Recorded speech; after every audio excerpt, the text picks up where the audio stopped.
Dryness और सूखापन इस प्रकृति की सबसे बड़ी समस्या ड्राइनेस होता है, सूखापन होता है।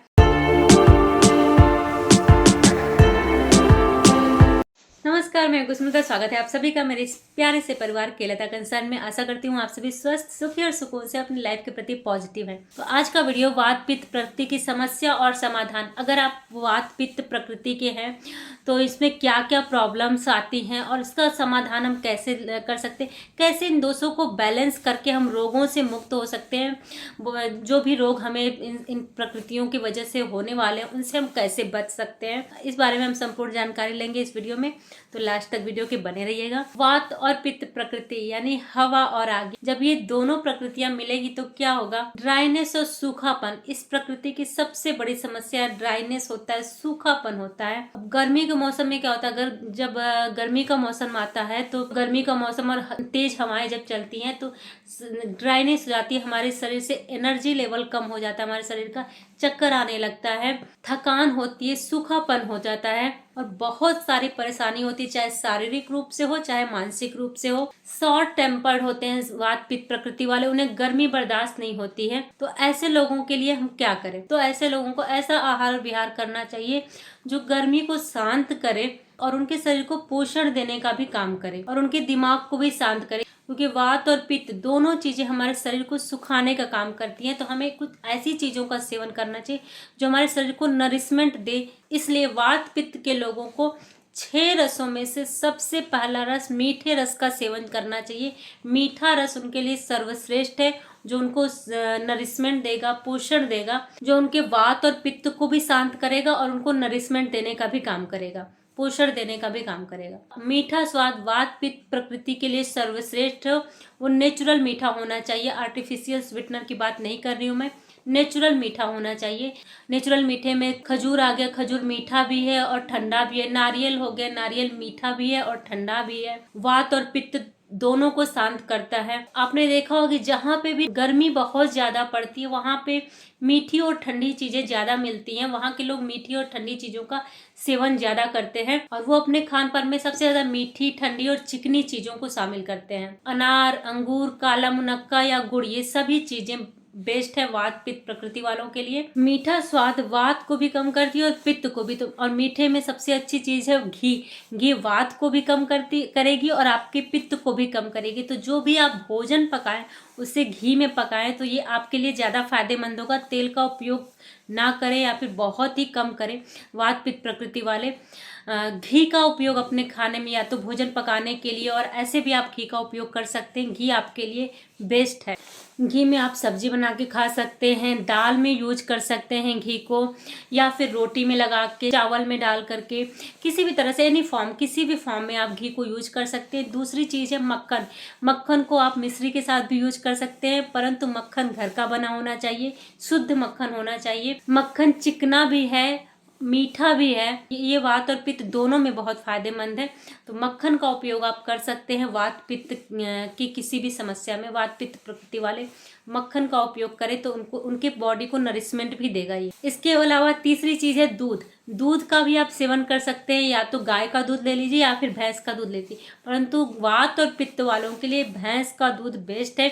ये दूध एक तो ठंडा होता है, मीठा भी होता है, तो ये वात और पित्त दोनों को बैलेंस करने में मदद करता है, दोनों में बहुत फायदेमंद होता है।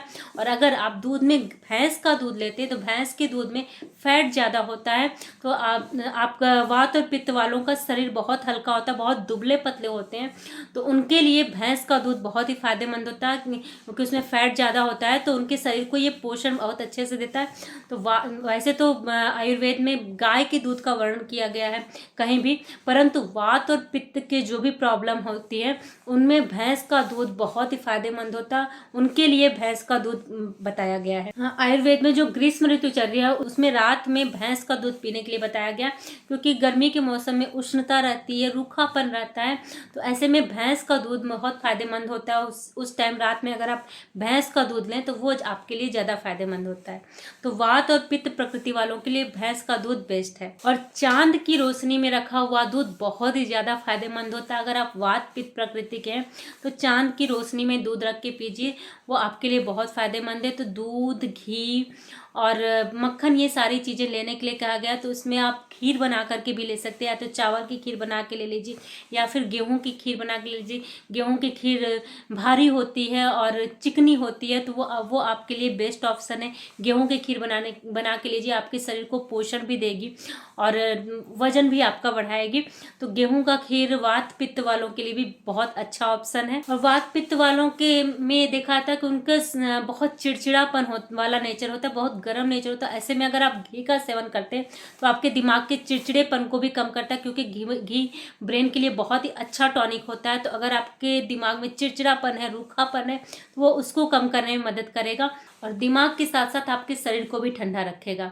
भोजन में आप गेहूं के आटे का भी उपयोग कर सकते हैं। गेहूं का आटा गुरु गुड़ का होता है, मतलब भारी होता है पचने में। ऐसे लोग जो बहुत दुबले पतले हैं, उनके लिए गेहूं बहुत फायदेमंद है। उनके शरीर बढ़ाने का काम करता है, उनका वजन बढ़ाने का काम करता है।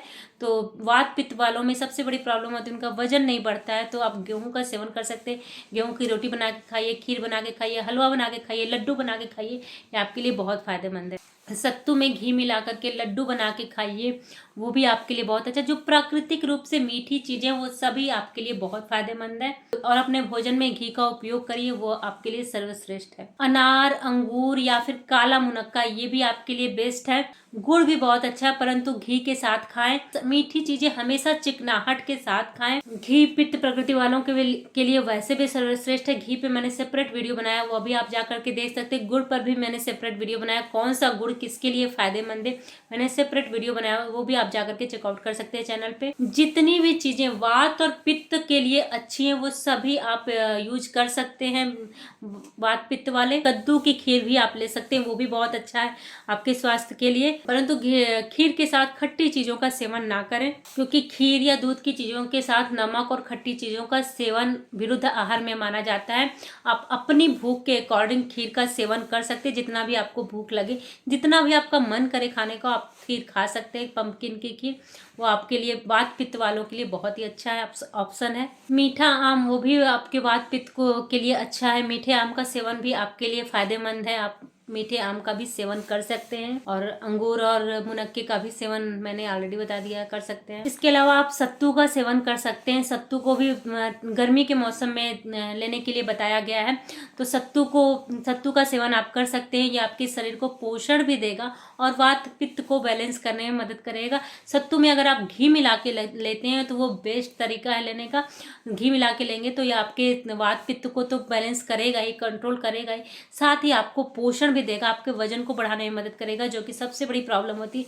वात पित्त वालों का वजन नहीं बढ़ता है, तो सत्तू के साथ अगर घी लेते हैं आपके वजन को बढ़ाने में भी मदद करता है। जितनी भी चीजें वात पित्त को कम करती हैं, वो सभी बेस्ट है वात पित्त प्रकृति वालों को। चंद्रमा की रोशनी में बैठना, चंद्रमा की रोशनी में आप बैठें डेली, अगर आप चंद्रमा की रोशनी में बैठेंगे तो वो भी आपके वात पित्त को शांत करने में मदद करते हैं। चंद्रमा की रोशनी में बैठने से मन शांत होता है, गुस्सा शांत होता है आपका, क्योंकि वात पित्त वालों को गुस्सा बहुत तेज आता है। तो चंद्रमा की रोशनी आपके गुस्से को शांत करने में भी मदद करती है। स्लो म्यूजिक बहुत अच्छा है वात पित्त वालों के लिए। जिनको भी नींद नहीं आती है, चिड़चिड़ापन आता है, गुस्सा बहुत जाता है, वो रात में भैंस का दूध का सेवन करके सोएं, उनकी नींद भी अच्छी आएगी, गुस्सा भी कम होगा, चिड़चिड़ापन हो जाता है जो दिमाग का, वो भी कम हो जाएगा। जो भी आप काम कर रहे हैं वो हमेशा धीरे धीरे करिए, हड़बड़ी में कोई काम मत करिए। जो भी आहार लीजिए वो अर्थ प्रधान हो, यानी कि जो भी आप आहार ले रहे हैं वो बाहरी हो। मेडिटेशन करिए, इससे आपका मन शांत होगा। चंदन का लेप करिए। वात पित्त वालों के लिए ठंडी और चिकनी चीजें भी बहुत फायदेमंद है। नारियल का तेल या घी का उपयोग करिए। तेल का इस्तेमाल कम करिए। तेल का इस्तेमाल सिर्फ वात वालों के लिए अच्छा है, वात पित्त वालों के लिए घी का इस्तेमाल ज्यादा अच्छा है। दिन में सोइए। वात पित्त वालों को दिन में सोना चाहिए। दिन में सोने से कफ दोष बढ़ता है,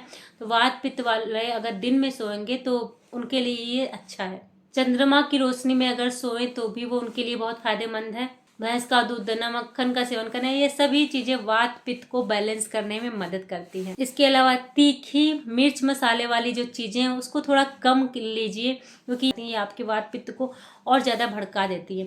तो तीखी, मिर्च मसाले वाली खट्टी चीज़ों का सेवन थोड़ा कम करिए। जो रूखी सूखी चीज़ें हैं, तुरंत फ्रिज से निकाल के कोई चीज़ें ले रहे हैं, तो वो चीज़ें भी आपको खाने में कम रखनी है। और अगर आप मिलेट्स का सेवन करते हैं तो उसको अगर आप उपयोग करना चाहते हैं तो ये मिलेट्स रूखे स्वभाव के होते हैं, तो उनमें अगर आप उनको यूज करना चाहते हैं तो घी लगा करके यूज करें, प्रॉपर उस पर घी लगा के तब उसको खाएं।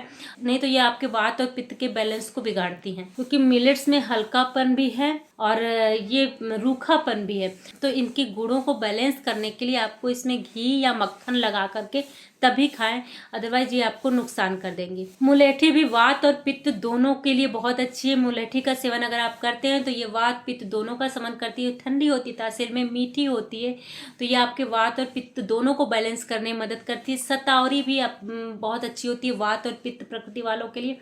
इसकी तासीर भी ठंडी होती है और ये आपके वात और पित्त को बैलेंस करने में मदद करती है। इसके साथ ही स्वर्ण सिद्ध जल भी आप ले सकते हैं। 24 कैरेट गोल्ड जो होता है उसको आप पानी में बॉयल करिए, उस जल का भी उपयोग करिए, तो वो भी आपके वात और पित्त को बैलेंस करने में मदद करता है। वात और पित्त प्रकृति वाले लोगों को व्यायाम बहुत ज्यादा एक्सेसिव व्यायाम नहीं करना। उनको आयुर्वेद में वात और पित्त प्रकृति वालों को बहुत ज्यादा व्यायाम करने के लिए मना किया गया है। व्यायाम करने से वात और पित्त बढ़ते हैं और उनके शरीर में ऑलरेडी वात और पित्त बढ़ा हुआ है, तो उनको बैलेंस करने का काम करना है, ना कि उसको बढ़ाना है। तो व्यायाम, एक्सेसिव व्यायाम से बचे, अर्ध व्यायाम करें। मतलब व्यायाम करने पर थोड़ा सा अगर पसीना आ जाए तो वहीं छोड़ दे, उतना ही व्यायाम करें। मन को शांत करने के लिए मेडिटेशन करिए, प्राणायाम करिए, पादाभ्यंग करिए, यानी पैरों पे मसाज करिए, तेल लगा करके अच्छे से मसाज करिए। ये सारी चीज़ें अपने मन को शांत करने के लिए आप कर सकते हैं, क्योंकि वात और पित्त प्रकृति वालों का मन बहुत चंचल होता है, तो उनको अपने मन को भी शांत करना होता है। और पादाभ्यंग करने के लिए आपको तलवे में शुद्ध घी से मालिश करना होता है, और नस से चिकित्सा भी ले सकते हैं। अपने नाक में घी की 2 से 3 बूंदें डालें, वो भी आपके ब्रेन को भी वो शांत रखने में मदद करेगा, आपके दिमाग को शांत रखने में मदद करेगा। अगर आप नस से चिकित्सा करते हैं, नाक में घी, शुद्ध घी डालते हैं तो, और गाय का घी ही उपयोग करें, तो ये सारी चीज़ें आपको मन को शांत करेंगी, आपके दिमाग को शांत करेंगे, एकाग्र बनाएंगी।